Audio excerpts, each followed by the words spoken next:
Ketemu lagi dengan aku, Firly, mahasiswa peserta program studi independen Sekolah Ekspor Nasional Batch 7.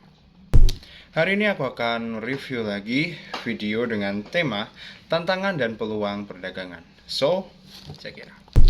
Dalam video tersebut, Bapak Muhammad Shoaib Sulaiman menjelaskan mengenai bermacam-macam tantangan yang ada pada dunia perdagangan.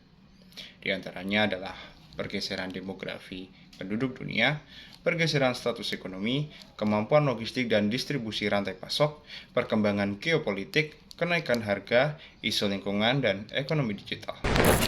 Selain itu, beliau juga menghimbau pada para eksportir untuk memahami langkah-langkah yang tepat sebelum terjun di pasar dagang internasional.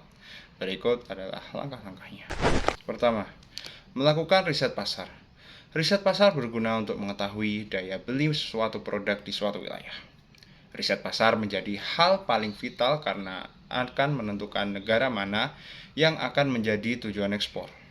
Untuk memudahkan riset pasar, kita perlu memanfaatkan platform digital guna menggali informasi secara masif dan cepat. Kedua, melakukan fabrikasi atau pengolahan bahan baku. Pengolahan bertujuan untuk menambah nilai suatu barang, sehingga eksportir dapat menjual dengan harga yang lebih tinggi. Ketiga, melakukan branding produk. Branding bertujuan untuk membangun citra produk sehingga lebih dikenal masyarakat luas. Harapan dari branding yang bagus adalah meningkatnya minat pembeli terhadap produk yang telah dipasarkan. Yang keempat, memahami regulasi. Regulasi penting untuk dipahami karena menyangkut keseluruhan larangan dan ketentuan dalam perdagangan.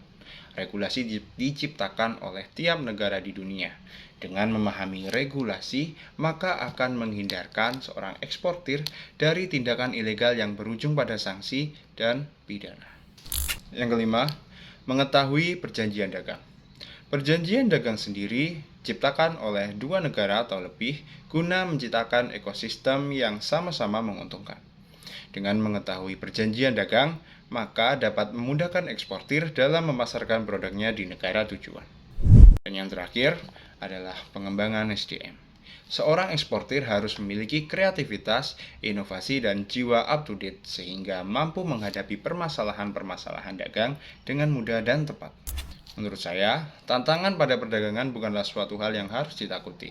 Justru dengan adanya tantangan ini, kita jadi dituntut untuk belajar lebih sehingga menemukan solusi dari tiap permasalahan yang ada.